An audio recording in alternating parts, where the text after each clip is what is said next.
In May 1922, a dentist leaned his patient back in an exam chair. The dentist had been treating this 24-year-old woman for the last 7 months, and in that time, she'd lost almost all of her teeth. But the dentist hadn't been able to figure out why. That day, when the woman opened her mouth, she winced and pointed at her lower jaw, as if to say, "That's what hurts the most." So, the dentist used his fingers to gently feel around her jawbone, and as he did, he heard a cracking sound. The woman cried out in agony, and the dentist wasn't sure what had even just happened, so he reached inside of her mouth with his fingers and felt her jaw from the inside. And to his horror, he found a piece of the woman's lower jaw had literally broken off. He picked up the bone and just pulled it out of her mouth, and then the dentist just sat there, frozen in shock, staring at this chunk of his patient's face in his hands.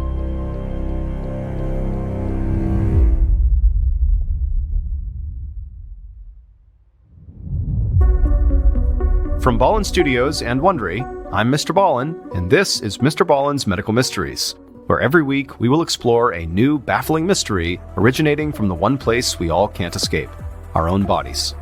So, if you like today's story, please steal the follow button's favorite pair of socks, secretly sew them shut about halfway up, and then return them.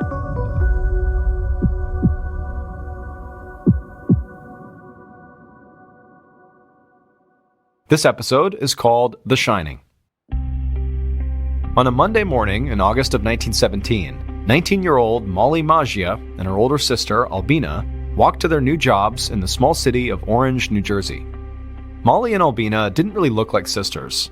Molly was tall and had smooth brown hair, while Albina was an entire foot shorter and kept her own brown curls covered with a hat. But that morning, they had something in common. They were both so excited for work that they were practically bouncing along the sidewalk. A few weeks earlier, Molly and her sister had seen an advertisement for jobs at a local studio, where employees helped create one of the most fashionable items of the era: watches that glowed in the dark. This particular advertisement was looking for women who could hand paint the tiny glow-in-the-dark numbers and hands on the watch faces. And this was really exciting for Molly and Albina, because there weren't many job opportunities out there for women. At the time, women typically got stuck working in dangerous factories for extremely low wages.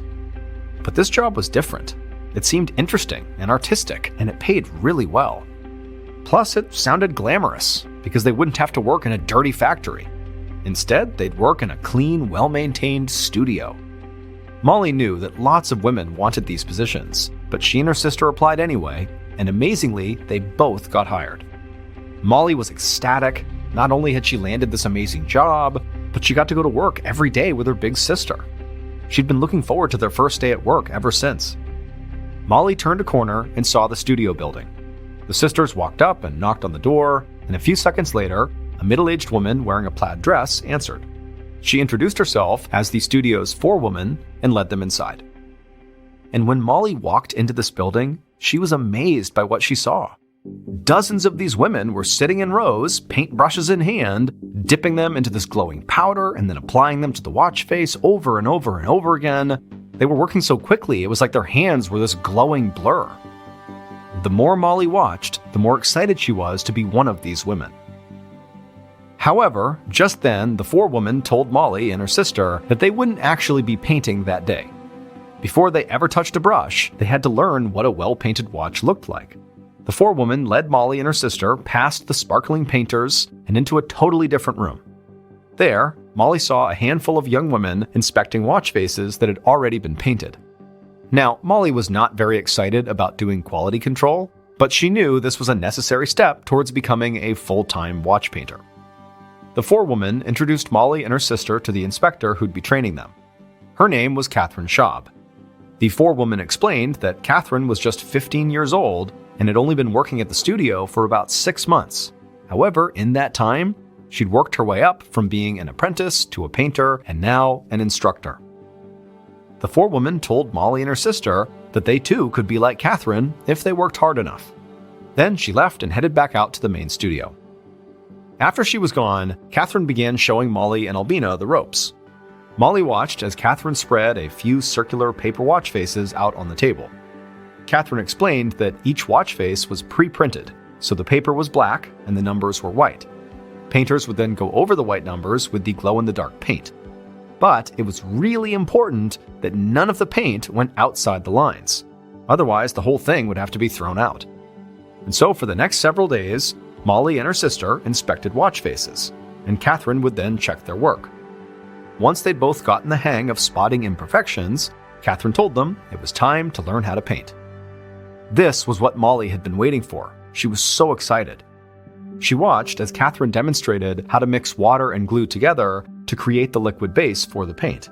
She explained that they would dip their brushes into the liquid, then into the glow-in-the-dark powder, and then use that to paint. Next, Catherine showed Molly and her sister the paintbrushes they'd be using, and Molly couldn't believe how tiny they were. Each one was made out of wood and camel hair.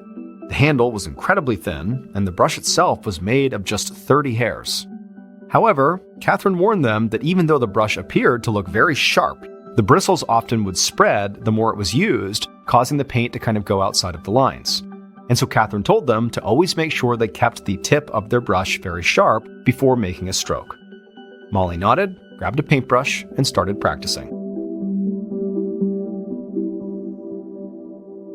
A few weeks later, Molly sat down amongst the rows of women in the main studio, painting one watch face after another. While her sister Albina was still struggling to get the hang of painting, Molly had quickly proven that she was a natural artist and had been promoted to full-time painter very quickly. She would get paid for every watch face that she completed without error, so she made sure to work really fast. Molly was so good at her job that she could actually paint and socialize at the same time without slowing down at all. So, as she painted that day, she also gossiped and cracked jokes with the young woman who sat across from her, whose name was Ella Eckert. Molly had actually been kind of intimidated by her when they first met, but now they were like best friends. And so as Molly slid a finished watch face to the side and grabbed a new one, Ella leaned across the table and said she wanted to show her something. Molly watched as Ella dipped her paintbrush into the glow-in-the-dark powder, but then instead of painting a watch, she began painting her own fingernails. Ella painted each nail on her right hand, and then held up her hand and wiggled her fingers to show Molly. Even in the brightly lit studio, Ella's fingernails glowed beautifully. It was like the most amazing, expensive-looking nail polish Molly had ever seen. So Molly started painting her nails too. And the next thing she knew, other women in the studio were doing the same thing.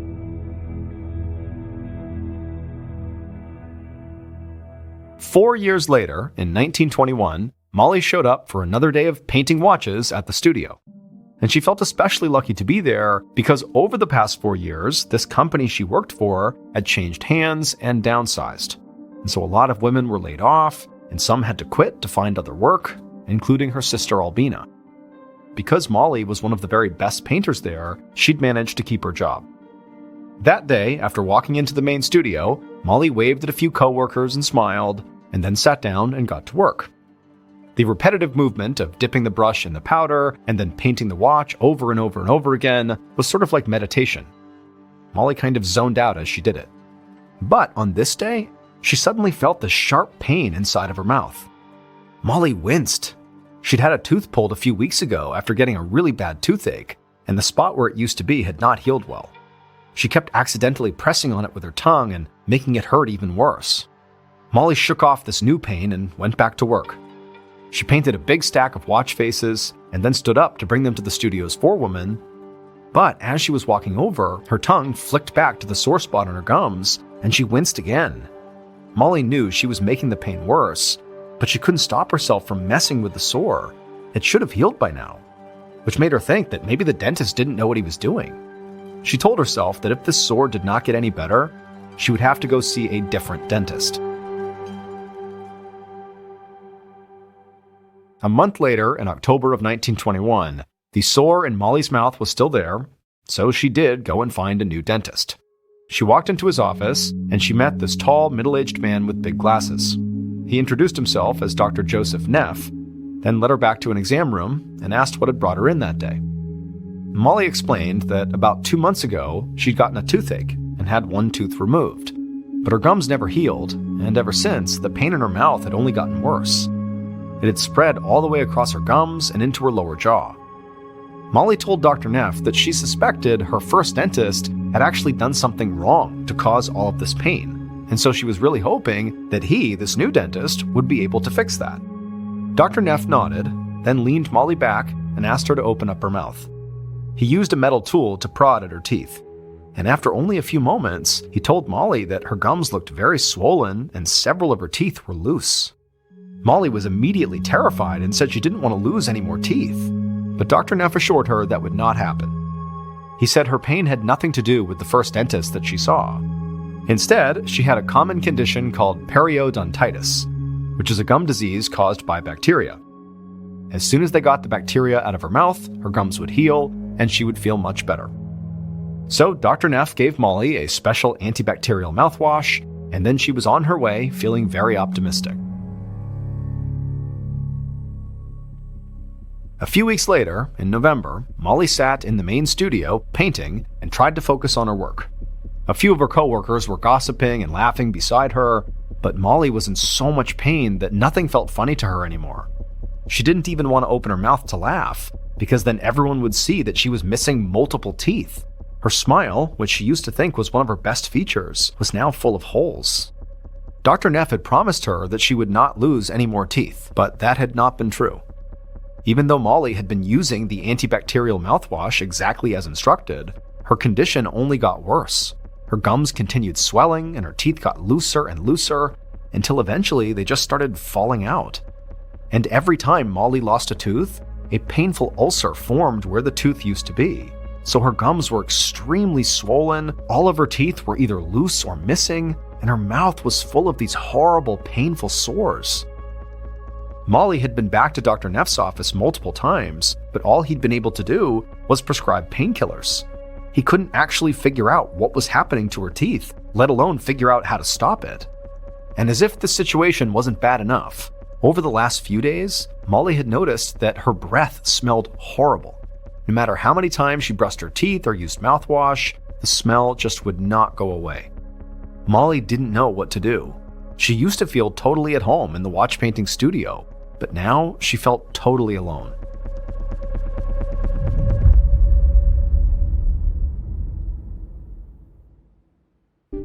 The next day, Dr. Neff was at his dental office when he heard the front door open. He looked over and saw Molly, and she looked like she'd been crying. She told him that she was in so much pain that she'd had to quit her job. She really just needed to know what was going on with her. Dr. Neff quickly ushered her back to an exam room, leaned her back in a chair, and took a look at her few remaining teeth. And almost immediately, he noticed the awful smell coming out of Molly's mouth. As a dental professional, Dr. Neff actually recognized this scent. It was not typical bad breath. It was the smell of Molly's teeth rotting inside of her mouth. By this point, Dr. Neff knew his original diagnosis of a bacterial infection just had to be wrong. He thought over all of Molly's symptoms: swollen gums, painful ulcers that wouldn't heal, and now rotting teeth. And at first, he just couldn't make sense of them all. But then, Dr. Neff had an idea. To him, Molly's symptoms seemed very similar to a condition dentists sometimes called phossy jaw, which caused swelling, sores, toothaches, and the gradual death of the teeth and jawbones. Phossy was short for phosphorus, and the condition was caused by phosphorus poisoning. It was most common amongst people who worked in factories that manufactured products using phosphorus, like matches. So Dr. Neff asked Molly what she did for work. She explained to him that she used to be a watch painter before she'd had to quit. Dr. Neff asked her if the paint that they were using contained phosphorus, and Molly said she had no idea. Dr. Neff explained his theory to Molly, and then told her he would go over to the watch studio himself to follow up. So, after their appointment was over, he went to the studio and actually spoke to the forewoman, and she would tell the dentist there was definitely no phosphorus in the paint. Dr. Neff sighed. He was back at square one.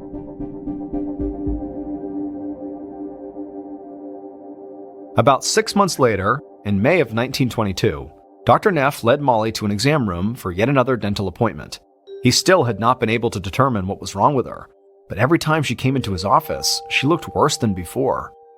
That day, Molly limped towards the exam chair and slowly lowered herself into the seat. She said another doctor had diagnosed her with rheumatism in her hips and feet, which basically meant that her bones and joints ached all the time.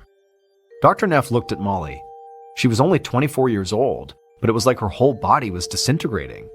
He didn't know what to say, but he still held on to hope that he might be able to diagnose and treat her. So he leaned Molly back in the chair and asked her to open up her mouth. But when she did, she immediately winced and pointed at her jaw. Dr. Neff used his fingers to feel around her cheek and jawbone on the outside, but despite how gentle he was being, he literally heard her jawbone crack. When he reached into her mouth, he literally picked up a chunk of her lower jaw and pulled it right out. Dr. Neff was so shocked he was just frozen for a moment, holding Molly's broken bone in his hand.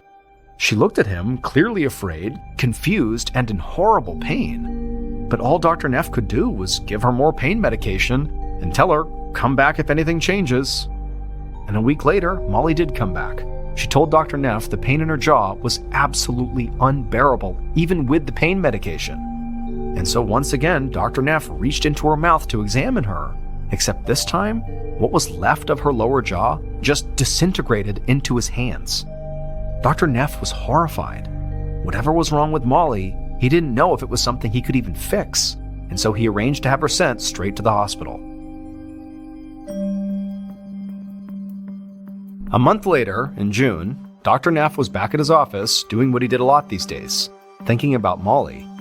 He knew hospital doctors had done their best to fix and stitch up her face, but Molly was now left so disfigured because of her jaw disintegrating that she rarely left her apartment anymore, because people would just stare and point at her.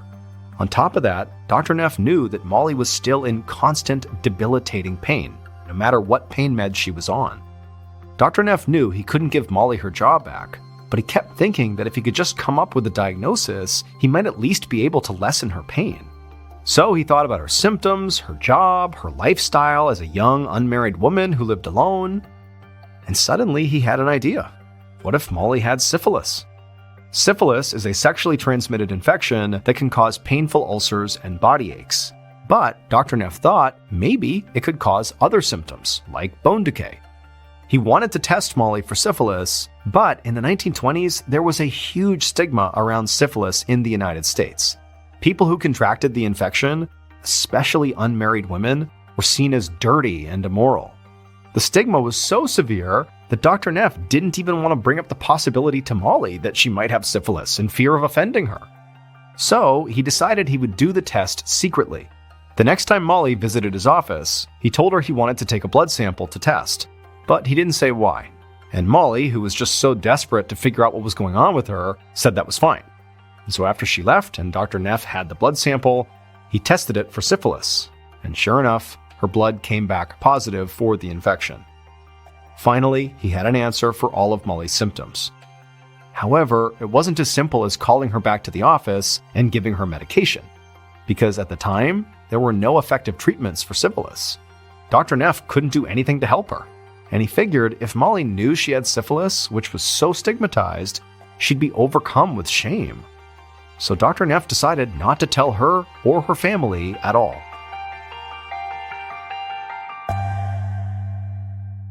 Three months later, on September 12, 1922, Molly's older sister, Albina, came to visit Molly, who was now confined to her room at a boarding house. Albina tried to put on a brave face, but as soon as she walked inside, she was overcome with emotion, because her little sister barely even looked like a person anymore. She basically looked like a living skeleton. Molly had lost all of her teeth and her lower jaw, she could barely eat, and her body was basically wasting away. Her bones looked like they were trying to rip their way out of her skin. Albina looked into her little sister's eyes, and she could see that Molly was suffering. It was like she was trapped inside of this body that was just failing her, and nobody knew why, so nobody could help her. Albina sat down next to Molly and held her hand. She stared down at her sister's skinny fingers while she told Molly what was going on with their parents and their other sisters, and how much everybody loved her and missed her. And then, Albina heard a gurgling sound. She looked up and saw blood pouring from what was left of Molly's mouth. Albina jumped up and ran to find a doctor, but by the time she and the doctor got back, there was blood all over Molly, her eyes were glassy, and she wasn't breathing. She was dead. Albina just stood there, frozen in shock. Later, Molly's parents and other sisters joined Albina at the boarding house, where Dr. Neff would finally inform them that Molly had died of syphilis. Albina and the rest of her family couldn't believe it. 5 years later, on October 15th, 1927, Albina, her sister's husbands, and her father went to the cemetery where Molly was buried. And Albina's stomach twisted with nerves, because they were not going there just to visit her little sister's grave. As they neared the cemetery, Albina saw a well-dressed group of men gathered by the entrance. She knew they were all doctors and lawyers who were there to witness the same thing that she and her family were.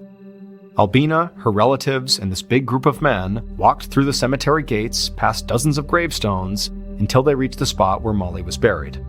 And then, the men began to dig Molly up. Albina was terrified of what her sister's body might look like, but she knew exhuming Molly was necessary. Because in the years since Molly's death, dozens of women who worked at that watch painting studio had gotten sick with the exact same symptoms that Molly had. Several had become severely disfigured or died. And even though the owner of the studio insisted the women's health problems had nothing to do with their work, the women didn't believe it. It seemed impossible to deny that something in that studio was making them all sick. So, 5 of these women had banded together, lawyered up, and were attempting to sue the studio. But to make their case, they needed to prove a direct connection between the women's work and their illnesses. They hoped Molly's remains could give them that proof. Albina watched as the men used ropes and chains to lift Molly's coffin out of the ground. Once it was out, they slowly pried open the lid. And as soon as Albina saw her little sister's body, she gasped. Molly's skeleton was glowing. Molly's remains were brought to a medical examiner's office for an autopsy, and it was quickly determined that she did not die of syphilis. She'd never actually had syphilis at all. It turned out Dr. Neff had performed the syphilis test incorrectly and gotten a false positive result. However, the doctors and lawyers overseeing the autopsy had a hunch about what did kill Molly. It was the glow-in-the-dark paint that she and the other women at the studio used. They knew this paint contained a specific chemical element, which was what made it glow. The general public believed this element was safe. In fact, it was often prescribed as a medication, added to beauty products, and even put in toothpaste. Molly and the other women at the studio knew this element was in the paint, and they also knew they sometimes ingested a small amount of it during their workday. Because, as Molly was told during her onboarding, one of the big issues with the paintbrushes is the bristles would begin to flatten out over time. And so it was important, as a painter, to make sure the points on those brushes were sharp. And so the women had developed this technique called lip pointing, where they would take the paintbrush and they would put it in their mouth and tighten their lips around it to tighten the bristles, and then dip it in the paint and paint the watch. But each time they did that, there was always a little bit of the paint still on the brush that would go into their mouth and be ingested. Now, some women thought that maybe ingesting this element might be good for them, while others were a bit more hesitant and actually asked if the paint was safe. And their supervisors would always tell them that yes, it was. However, scientists and the owner of the studio knew that was not true. In reality, the element was extremely dangerous, and it was becoming increasingly obvious as more women from the watch painting studio became desperately ill. So, at this point, the doctors and lawyers wanted to prove that Molly's body contained a lethal amount of the element found in the paint. To do this, they performed a test that involved burning Molly's bones to ash, dissolving that ash in acid, and then checking for the element. And just as they'd thought, Molly's bones were full of radium. Radium is an incredibly toxic radioactive element. When it enters a person's body, it gradually destroys their bones and other tissues. In Molly's case, it caused her gums to swell, her teeth to fall out, and her jaw to fall off. Molly ultimately died because the radium poisoning ate through her jugular vein, which is one of the largest and most important veins in the body. This caused her to suddenly bleed to death. After it was proven that radium was killing the watch painters, the 5 women who filed the lawsuit all received settlement payments from their employer, the U.S. Radium Corporation. These included a lump sum plus an annual payment. However, these women did not really get to enjoy this settlement because eventually they all died of radium poisoning. Meanwhile, other similar studios continued operating in the United States. At least 50 women died as a direct result of radium exposure in these studios, including Catherine, the 15-year-old girl who had initially trained Molly and her sister, and Ella, Molly's friend who sat near her at the workbench, who showed her how she painted her nails with the radium. Eventually, another court case was filed, which led to better protections for people who worked with radioactive elements.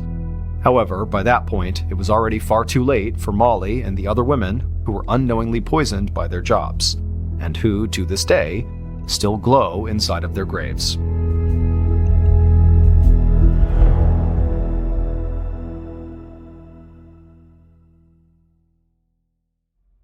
At the end of December in 1984, in a little village in northern India, a young woman named Sumitra had her first child with her husband. And right away, Sumitra fell in love with her little baby boy. She had always wanted a baby, and now that she had one, she carried him with her everywhere, strapped to her chest. And any time she had a free hand from cooking or housework, she would use it to pat his head or tickle his feet. Life was not easy for anyone in Sumitra's village, which was located just south of the Himalayan mountains along the Ganges River. Sumitra's village was very poor. People lived in mud huts with thatched roofs, they had no electricity, and basically no one had any formal education. As for Sumitra, her life was especially challenging even relative to her peers, because when she was very young, her mother died, and then her father had to go away all the time for work, and so she was left alone a lot and basically was raised by a cousin. And now, even though she was married, her husband also had to travel quite a bit for work. And so Sumitra, she lived with her husband's parents in their hut, but the reality is she wasn't nearly as close with them as she was with her own family, and her own family was nowhere nearby. And so Sumitra's life was really quite lonely, even as an adult. And so when Sumitra had her baby, it was like for the first time in her life, she didn't feel alone, and she was excited about her life. She was happy that something was finally going the way she wanted it to. But then, one day in early 1985, everything changed. That day, Sumitra, with her son attached to her chest, was walking into town to get water from the well. And as she was walking along the dirt path, she suddenly came to a stop, very rigid, and she dropped her bucket on the ground.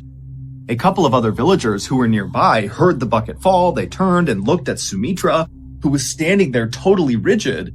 And so one of these villagers, who was very concerned, walked over to Sumitra and asked her what was going on. But Sumitra, she didn't say anything. She just stood there frozen. And this concerned villager looked down at Sumitra's hands, and her fingers were bending back so hard it almost looked like they might break going in the other direction. And then this villager, before asking any more questions, looked up at Sumitra's face, and her eyes had rolled back into the back of her skull, and she had begun grinding her teeth so hard that it was making this loud cracking sound with every movement of her jaw side to side. And so this villager was totally terrified and backed up for a second, and right as they did, Sumitra's baby, who was still strapped to Sumitra's chest, began hysterically crying. And so the combination of Sumitra's baby crying and these other couple of villagers who were staring at Sumitra, who's standing there in this very grotesque pose, attracted the eyes of other nearby villagers, and soon there was a crowd of people just standing there looking at Sumitra, not sure what to do. And then, just as suddenly as Sumitra had fallen into this trance, it stopped, and Sumitra, she kind of shook her head, she fluttered her eyes, and she looked around, and then suddenly became aware that her son is hysterically crying, and also there's this crowd of people all around her, she has no idea why, and so feeling really embarrassed, but again, not knowing what's going on, Sumitra quickly picked up her water bucket, she held her son and hustled out of the crowd of people, and made her way into town where she would get water. When Sumitra came back from the well and was back near her hut, she didn't tell anyone about what had happened on the way to the well. Frankly, she couldn't really remember what happened.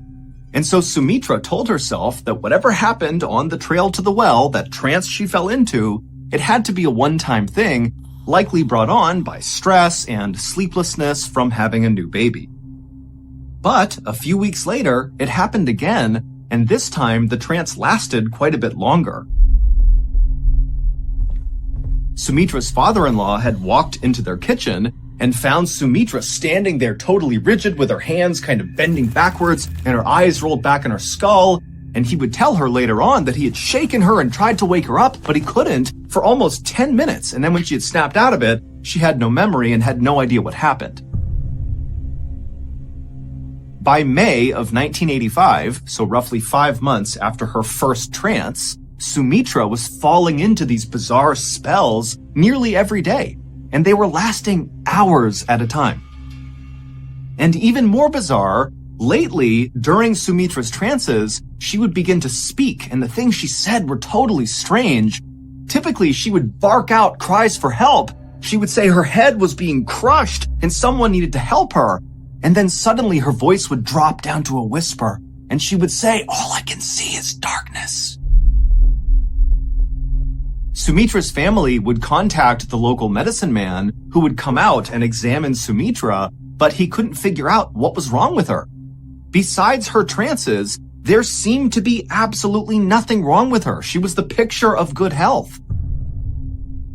And then on July 16th, 1985, so roughly 6 months into these trances, Sumitra would fall into another trance while she was cooking, and during this trance, she would speak. Except when she spoke, she was very calm, and she just said, "In 3 days, I'm going to die." By this point, Sumitra was terrified of whatever was happening to her, and she was totally exhausted, and so was her family. Sumitra had stopped caring for her son, who was now about 8 months old, because she was afraid that at any moment she could fall into a trance and accidentally hurt him. And so her mother-in-law had basically become the boy's mother, and also Sumitra's husband, who was the primary breadwinner for the family, was forced to stop traveling for work and just stay home and help out with Sumitra and his son. Finally, on July 19th, 1985, so this was the day that in her trance Sumitra had predicted she would die, on that day Sumitra woke up and made a very conscious effort not to do anything that could potentially harm her. She didn't cook because she didn't want to be near flames. She didn't walk near anything with any sort of ledge she could fall off. She didn't even walk downstairs for the same reason. She also kept a very safe distance from her son in order to make sure he was safe. And by late afternoon that day, Sumitra was just fine and there was no sign that anything bad was going to happen to her, and so she and her family began to relax. As Sumitra's mother-in-law began making dinner, Sumitra decided to go outside and get some fresh air. And when she got out there, she saw one of her close friends across the road, and so she waved to her. And as her friend cheerfully began walking closer to Sumitra to say hello, Sumitra suddenly froze, her eyes went back in her skull, her hands became rigid, and she fell into one of her trances. And so this friend, like everyone else in the village, had become quite accustomed to seeing Sumitra in these trances. And so really, the friend was not that concerned when she saw Sumitra doing this. But then Sumitra began doing something in her trance that this friend had never seen before. Sumitra, who normally had her hands by her side during these trances, she began raising her hands up till they reached her forehead, and then wildly Sumitra began clawing at something right above her head, and as she did, her breathing became very loud and labored. And so this friend, feeling suddenly so concerned for Sumitra, rushed over, but when she got right next to Sumitra, there was nothing she could do. Sumitra was just clawing at the sky, breathing really heavily, and then suddenly Sumitra stopped and she put her hands down by her side, and she went back to this rigid pose, and then out of Sumitra's mouth came this horrible, low, rattling moan sound. It was just a constant sound that came out of her, and it got deeper and deeper and deeper until Sumitra's voice kind of cracked. And then suddenly Sumitra went totally still. And when this happened, Sumitra's friend, who was right next to her, realized Sumitra, even though she was standing upright, she was not breathing at all. It was like she was a statue. And so this friend began screaming for help. And so Sumitra's in-laws and her husband and other villagers who heard this cry, they came running outside and they quickly circled around Sumitra. And then a few minutes later, the medicine man arrived. He broke through the circle, went right up to Sumitra and began checking her out. He checked her pulse, he checked her heartbeat, he kind of looked inside of her mouth, he looked in her eyes, and then after a minute, he stepped back and he just said, "She's dead."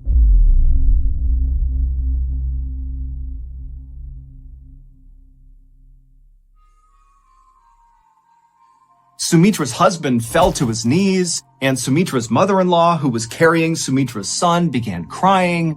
All the while, Sumitra's body still remained totally upright and rigid in the middle of all these people, with her hands tight by her side and her eyes rolled back, and her face frozen in what looked like a silent scream.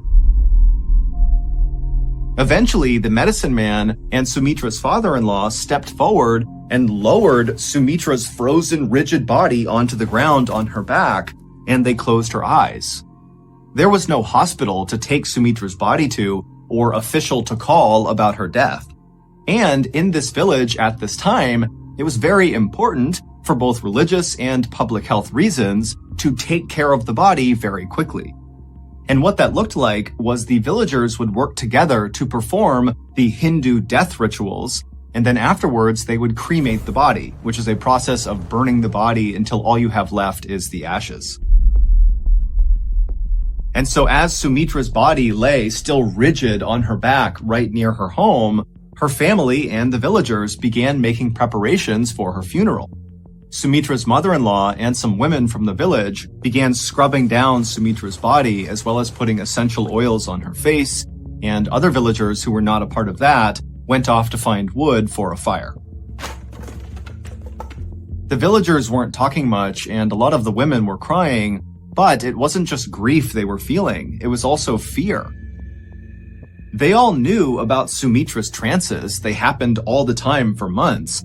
But what the villagers couldn't wrap their heads around was the idea that during one of these trances, Sumitra had accurately predicted her own death. And so now the villagers couldn't help but think that dark forces were at play here, that maybe Sumitra was possessed, and now whatever had possessed her and killed her is somewhere in the village. And so that night, as the sun started to go down, normally, kids would be out playing in the village, but their parents said, no, come inside. It's not safe outside. And so for the most part, the only people who were outside that night were the women who were still cleaning and prepping Sumitra's body for her funeral. And at some point, one of the women who was doing this was brushing out Sumitra's hair. And as she did that, she suddenly stopped and she backed up and screamed and pointed at Sumitra. And then the other women all around Sumitra's body, they looked over at what this person was pointing at, and they too saw it and screamed, and everyone began scrambling to try to get away from Sumitra as fast as possible. What all these terrified women were seeing was that Sumitra, her eyes were closed, but her eyes were darting left and right, so her eyelids were kind of fluttering. And then suddenly Sumitra's chest filled with air, and then she breathed out a long, loud exhale, and then she opened her eyes and she sat bolt upright and began looking around.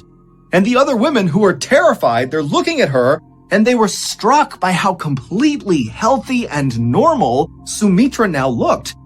Even though for the past 45 minutes, she didn't have a heartbeat and was totally pale and looked completely dead. Sumitra wiped the essential oils from her face, and then she stood up, and as she did, the medicine man, he had heard all the commotion and ran over, and he ran to Sumitra and kind of assisted her and got her to stand on her feet because she was a little bit wobbly. And then the medicine man performed a checkup on Sumitra, checking her heartbeat, her pulse, he looked in her mouth, he looked at her eyes, and then he asked Sumitra, how are you feeling? And Sumitra said, I'm okay.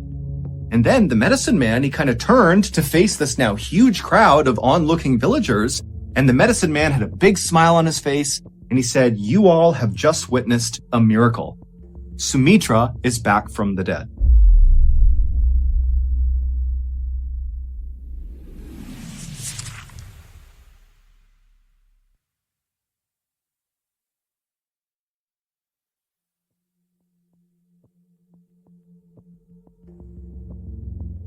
Sumitra's husband and her in-laws were too shocked to say anything or really even react. But then suddenly, Sumitra's husband was overcome with joy, and he ran forward to hug Sumitra.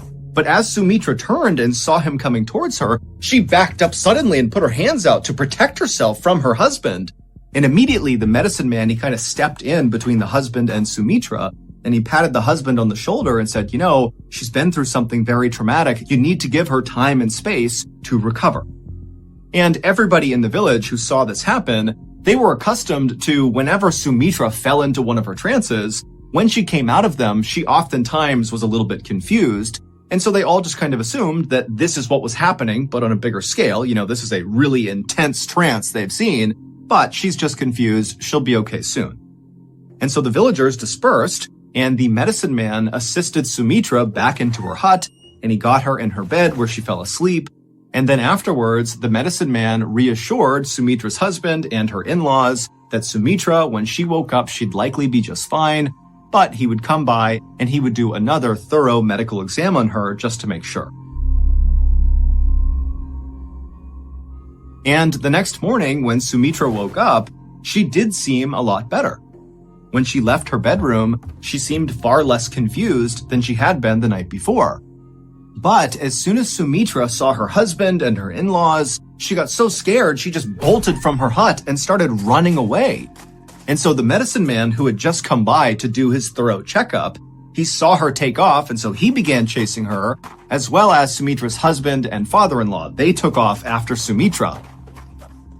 And finally, when Sumitra's husband caught up to Sumitra, he grabbed her by the arm to stop her, and Sumitra ripped her arm away from him, and she said, "How dare you touch another man's wife?" And as the husband kind of ushered Sumitra back towards their house, she continued to say, "You're not my family, this is not my home." And then finally, Sumitra's husband and the medicine man had to literally drag Sumitra to get her to go back inside the hut.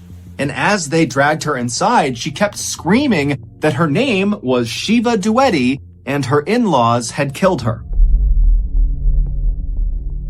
Over the next couple of days, the medicine man and Sumitra's family tried everything they could to try to snap her out of what seemed like a really long trance, but nothing they did worked.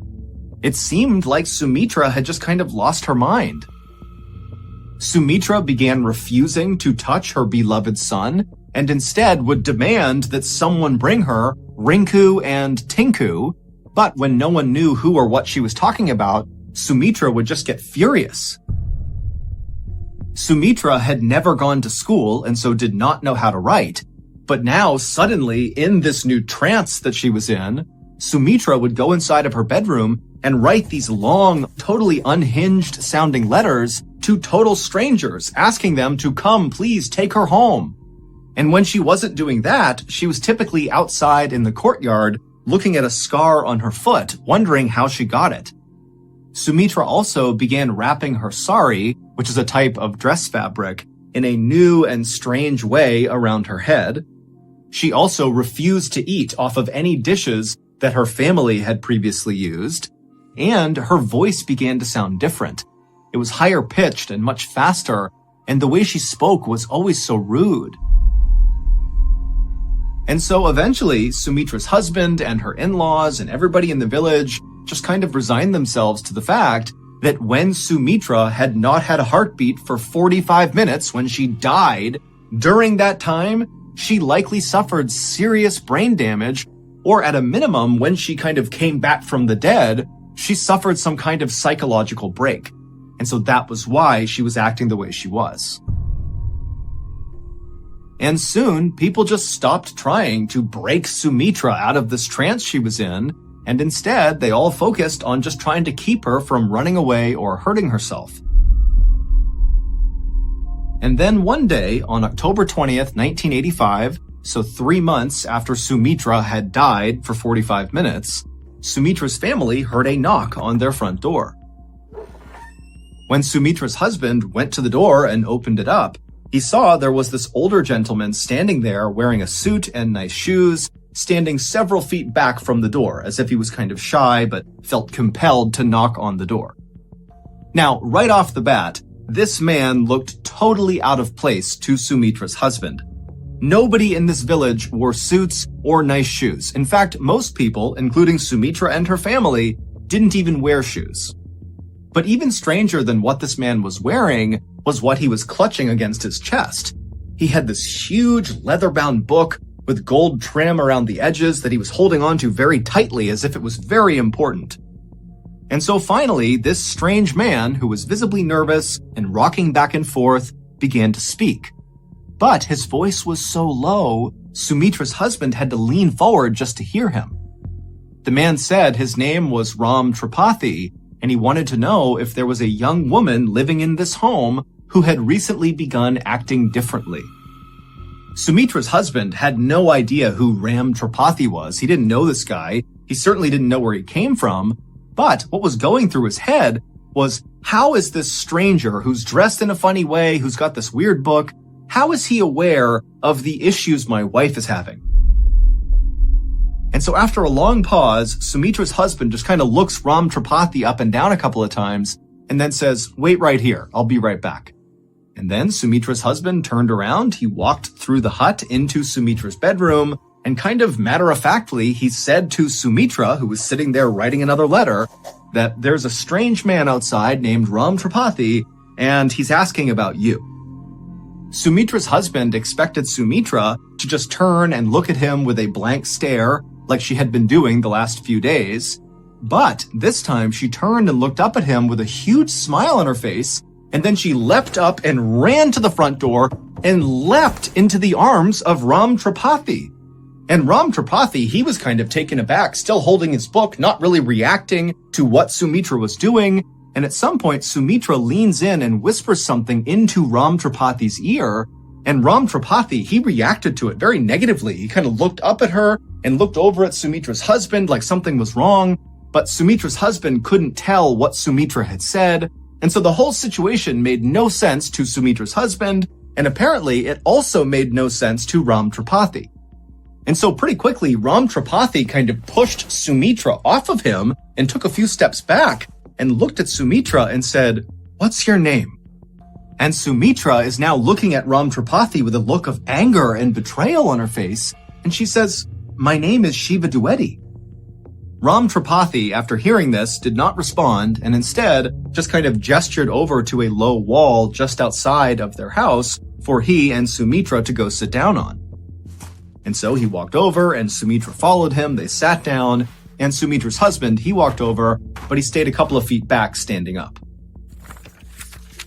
And once Ram Tripathi was sitting down, he lowered his big leather-bound book and he opened it up, and inside were all these photographs. And right away, Ram Tripathi pointed at one of the pictures, which contained a bunch of people in it, and he turned to Sumitra and he said, "Can you identify who's in this photo?" And Sumitra, she looked at the photo and immediately began rattling off names that were all correct. These are people that Sumitra's husband, he's looked over, and he's got no idea who the people are in that photo. And so after Sumitra correctly identifies that photo, Ram Tripathi turns the page, he picks out another photo, and he says, "Can you identify who's in this photo?" And again, Sumitra, one by one, would name correctly all the people in the photo. And then finally, Ram Tripathi took a sigh, and he flipped the page one more time, and he pointed to one particular picture which contained one person. And he looked at Sumitra and he said, "Do you know who this is?" And Sumitra, she would look over at the photo, and instead of immediately saying the name, she paused, and she kind of began to breathe heavy, and she seemed kind of angry. And then she looked at Ram Tripathi and she said, "I know who that is. That's my sister-in-law, and she killed me by hitting me over the head with a brick." And at this, Ram Tripathi dropped his book on the ground, and he turned and embraced Sumitra as hard and as intensely as she had when she had run out and leapt into his arms. And he and Sumitra, they hugged and cried for a long time. And then finally, when they separated, Ram Tripathi turned to Sumitra's husband, who's still just standing there totally bewildered, and he tells him, "Let's go inside and I'll explain everything."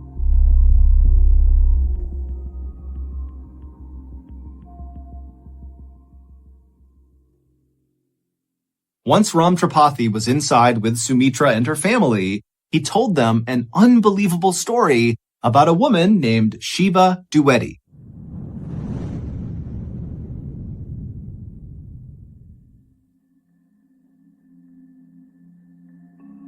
Shiva Dwivedi was, of course, the name that Sumitra for months had been saying was her own. But over those few months, her family had just assumed that that name meant nothing and that what she was saying was nonsense because of her brain injury. But Ram Tripathi would tell them that Shiva Dwivedi was the name of a young woman who lived in a city none of them had ever heard before, located about 60 miles away from their village. He would tell them that Shiva was a very wealthy woman who was college educated, and she had 2 young sons.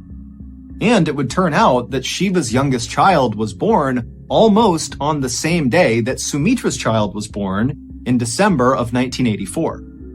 But unlike Sumitra, who after the birth of her child felt like her life got so much better, she loved her family, she was excited about the future, for Shiva, it was the opposite.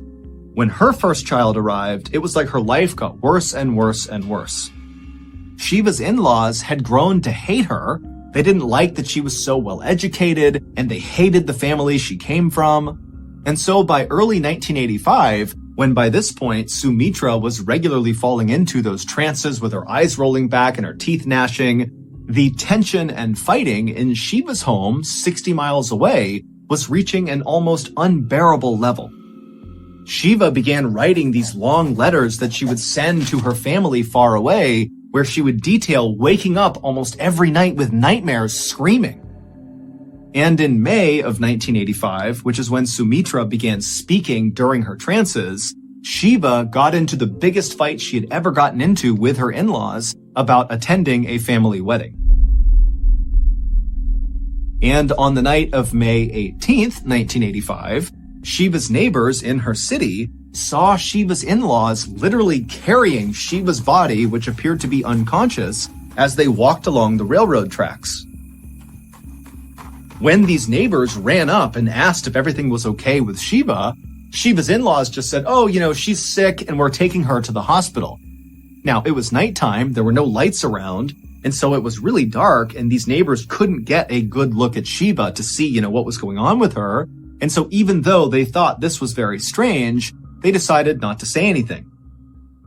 The next morning, Shiva's dead body was found lying on the train tracks right near the train station. And so someone raised the alarm, and before long, Shiva's uncle and sister ran to the train station, and when they got there and saw Shiva on the tracks, they also saw Shiva's in-laws were already there. And when they spoke to Shiva's in-laws, they told the uncle and the sister that it looks like Shiva must have jumped in front of a train to commit suicide.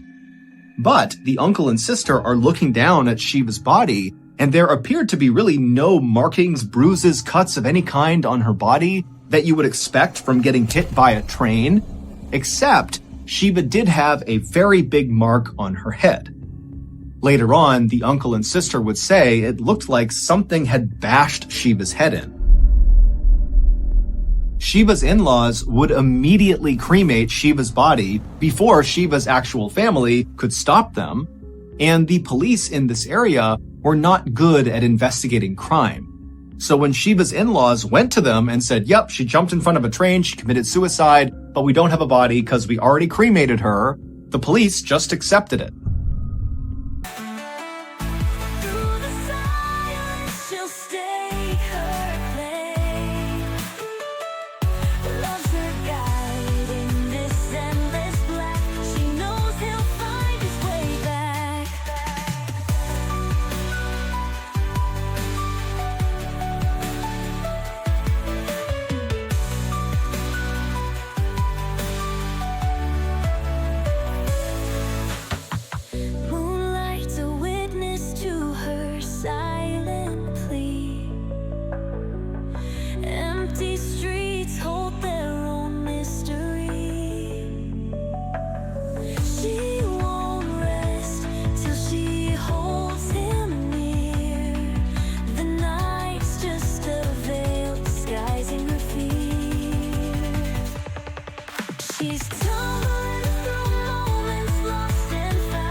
Part.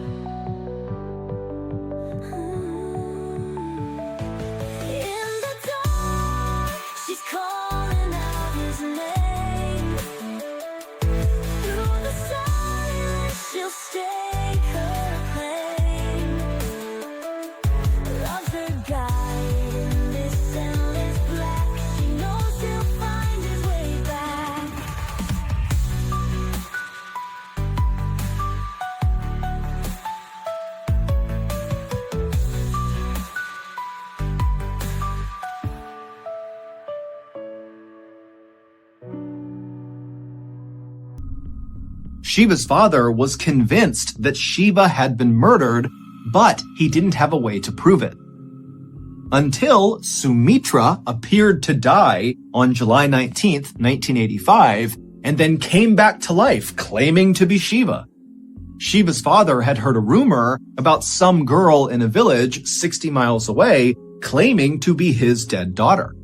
Now, at first, Shiva's father did not believe this, but eventually he decided he would go to the village and test this girl to see if maybe it was true.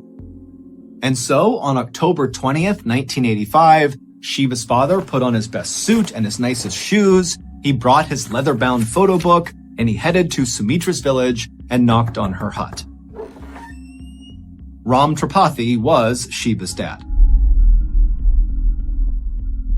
When Sumitra at first ran outside and leapt onto Ram Tripathi and hugged him and then whispered something into his ear that Sumitra's husband saw happening but couldn't hear what she said, and then Ram Tripathi, when he heard what she whispered, he kind of recoiled and acted angry for a second. What Sumitra was saying was, "Papa." In the moment, Ram Tripathi, who was not convinced Sumitra was his daughter, felt like this is a horrible, elaborate hoax and it needs to stop.